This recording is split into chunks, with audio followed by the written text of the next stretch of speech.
Como a gente pode narrar aquela batalha com um grande chefão ali no nosso jogo, ali do D&D 5.0, sem que os nossos jogadores simplesmente usem todas as habilidades possíveis nele e ele morra com muita facilidade? Aqui é o Leonardo Chaba e eu vou falar sobre isso hoje, porque é algo que faz muita gente até às vezes pensar que o D&D 5.0, né, que no D&D 5.0 o sistema tá muito desbalanceado, o sistema de monstros, etc. E ele tá um pouco, mas não tanto quanto as pessoas pensam. Em geral, isso acontece porque as pessoas não tomam alguns cuidados na hora de montar os combates, e eu já falei sobre isso algumas vezes, mas eu quero falar sobre isso de novo. Até porque amanhã vai vir um podcast legal aí sobre dragões, e eu acho que esse aqui, um episódio mais curtinho, complementaria essa ideia, até para poder nortear e dar um norte maior aí pro M Machado, ou AM Machado, que deixou alguns comentários pedindo exatamente isso, de falar mais sobre dragões, sobre como usar os dragões em batalha especificamente. Então hoje eu falo sobre combate, amanhã a gente fala um pouco sobre dragões, e é como eu falei, né, no podcast eu tento sempre trazer a melhor experiência aí possível pra vocês. E do que eu tô falando aqui, é que em geral tem duas coisas que as pessoas acabam não considerando na hora de montar um combate, especialmente contra esses monstros super poderosos. Porque o que acontece, a gente se empolga às vezes que vai usar um dragão ancião, né, ou um beholder, algum monstro muito forte, e aí esse monstro aparece ali na frente dos jogadores, e o que acontece é que o paladino usa todos os smites dele, os magos, clérigos, etc. gastam todas as suas magias mais poderosas, o guerreiro Battle Master ali usa todos os seus dados de superioridade e eles passam o carro por cima daquele monstro que era pra ser super poderoso em uma rodada ou duas. Com certeza isso já aconteceu com vocês aí. Isso acontece por dois motivos em geral. O primeiro é que muitas vezes a gente não coloca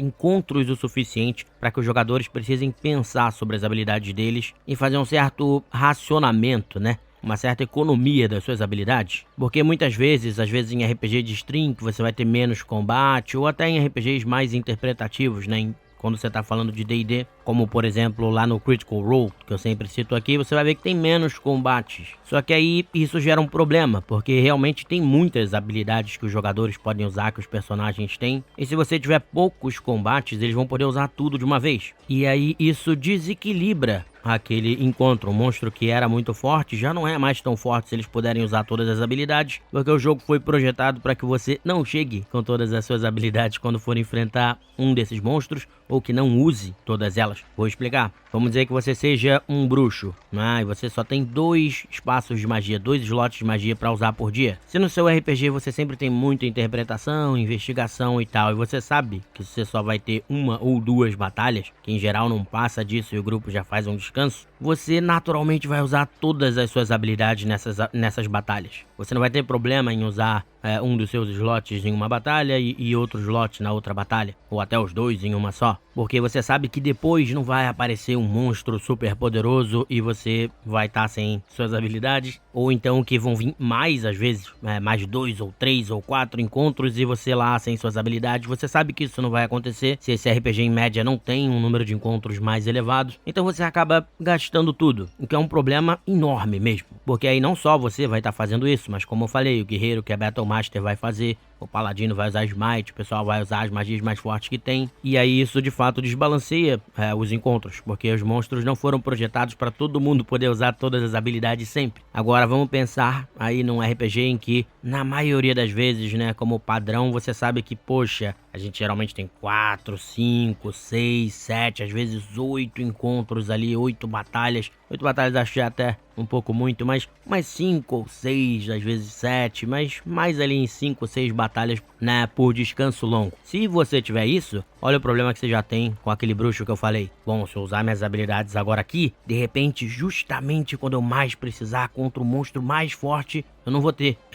Então de repente eu guardo essa habilidade. Só que isso já torna a batalha em que eu tô metido agora muito mais difícil do que ela era. E isso vai se espalhar pelo grupo inteiro. De repente um bárbaro não vai usar a fúria dele, exatamente porque sabe que pode ficar sem quando for necessário mais pra frente. Isso aí pode fazer com que ele não use a raiva dele numa determinada batalha. Só que aí o que vai acontecer? Os bichos vão morrer mais devagar e talvez ele tome muito, mas muito mais dano. E aí como resultado, de repente o druida, o clérigo e etc vão ter que usar suas magias para curar aquele bárbaro. Então, embora aquele bárbaro tenha mantido a fúria dele por um momento oportuno, de repente o clérigo ou o druida não vão ter algumas magias ou magias mais poderosas para esse momento em que o bárbaro guardou a habilidade dele. Ou então, como o encontro começou a ficar um pouco mais perigoso, o mago ali de nível 5 ou 6 soltou uma bola de fogo ou uma magia poderosa em área para eliminar vários dos inimigos mais fracos. Isso já faz com que ele não tenha a magia dele de nível 3 ou de nível 4 contra um monstro mais forte. Então, de repente, quando eles enfrentarem ali um monstrão em que o druida, vamos dizer que o druida tenha usado a magia de nível 4 dele, seria um monstrão em que ele poderia, sei lá, usar Blight, que é uma magia que dá bastante dano num bicho só, e ele não vai ter mais essa magia pra usar na hora de lutar contra esse monstro, porque ele acabou usando antes. Então, antes de uma batalha contra um chefão ou qualquer coisa, você deveria ter encontros ou então desafios, que podem ser desafios sociais, em que eles vão ter que usar algumas habilidades e tal, ou desafios mais físicos, né, de ter que desarmar uma armadilha, atravessar um precipício, e aí eles são obrigados a usar, sei lá, voar ou algumas habilidades para poder fazer isso. Então, quando você soma alguns encontros por descanso longo, mais esses outros desafios em que os jogadores acabam usando outras habilidades, aí sim você consegue começar a equilibrar os encontros, porque eles vão poupar habilidades contra monstros mais fracos, o que torna eles mais perigosos, e eles não vão chegar completões contra o seu chefão para poder usar todas as habilidades possíveis e imagináveis nele. E aí tem uma segunda coisa que também a maioria das pessoas esquece de fazer. Um dragão ancião, tudo bem, ele é super poderoso, mas um dragão ancião no covil dele, ele normalmente tem servos. Ele normalmente tem muitos servos e servos poderosos, então às vezes um dragão, normalmente a gente acaba colocando todo mundo contra o dragão, porque às vezes, tudo bem, pode ser o que vai equilibrar se o dragão for muito poderoso comparado ao grupo,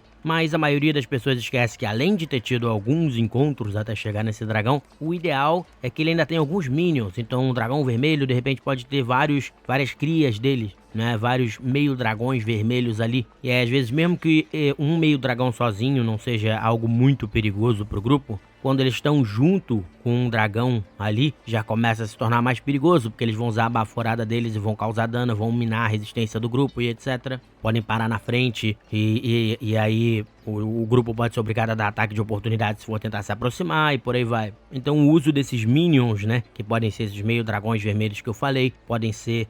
o dragão vermelho normalmente tem muitos servos, ele pode ter até um mago ou mais de um mago que tá ali no covil dele para ajudar a proteger ele, e esses magos têm ali os meio dragões para proteger ele ou seus próprios mercenários, enfim. O mais normal seria num covil ele tá com esses servos. Então, aí das duas uma, o grupo pode ter que enfrentar todo mundo e aí isso vai forçar eles a usarem ainda mais habilidades nos minions e impedir basicamente eles de... que a função do minion ali é principalmente impedir que todos eles ataquem o dragão ao mesmo tempo, porque você não consegue chegar, porque você tem alguém ao seu lado ameaçando você, né, o mago do grupo... Às vezes que é mais frágil, tá ali com gente em volta e alguém precisa ir lá ajudar ele. Então você força o grupo a dispersar o poderio deles em outros inimigos. E não concentrar absolutamente tudo num inimigo só, que aí fica complicado. Então quando você soma essas coisas, é que aí você tem um grande combate, um combate muito legal contra um chefão e bem difícil. Agora, aí você me diz, então eu não posso ter um jogo com menos combates e mais interpretação?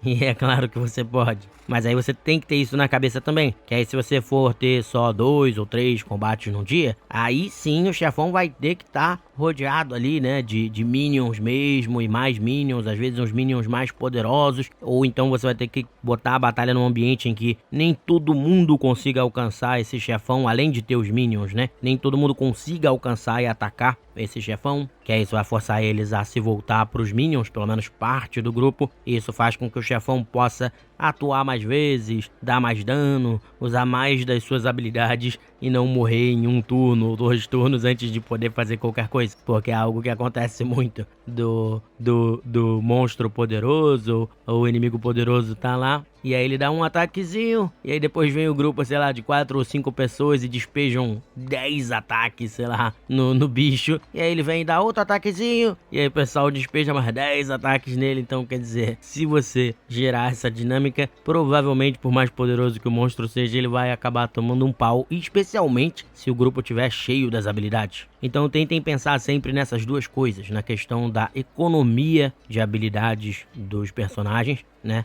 De fazer com que eles se preocupem com essa economia de habilidades é uma coisa interessante. e também nessa questão de usar o ambiente e os servos, os aliados desse monstro poderoso que eles vão enfrentar, ou desse inimigo, para que isso também force eles a dispersar as forças deles, para que não dê para todo mundo atacar o mesmo monstro ao mesmo tempo, porque aí o poderio de fato é demais, o poderio do jogo. E aí assim vocês vão ter combates mais interessantes e mais equilibrados, e um jogo mais difícil até, porque eu lembro que eu jogando de bruxo eu ficava, caramba, eu uso minha habilidade agora ou não uso, minha magia agora ou não uso. E isso é algo que você tem que pensar, né? Algo em que você tem que pensar. Então é isso, eu quis preparar aí porque é uma coisa que vocês estavam pedindo. E no próximo episódio que eu gravar sozinho eu vou trazer também um compiladinho, como eu tinha feito antes, de dicas e comentários que vocês mandaram, porque eu acho legal colocar essa participação de vocês também. Então é isso, galera. Espero que tenham gostado e até o nosso próximo programa. Grande abraço!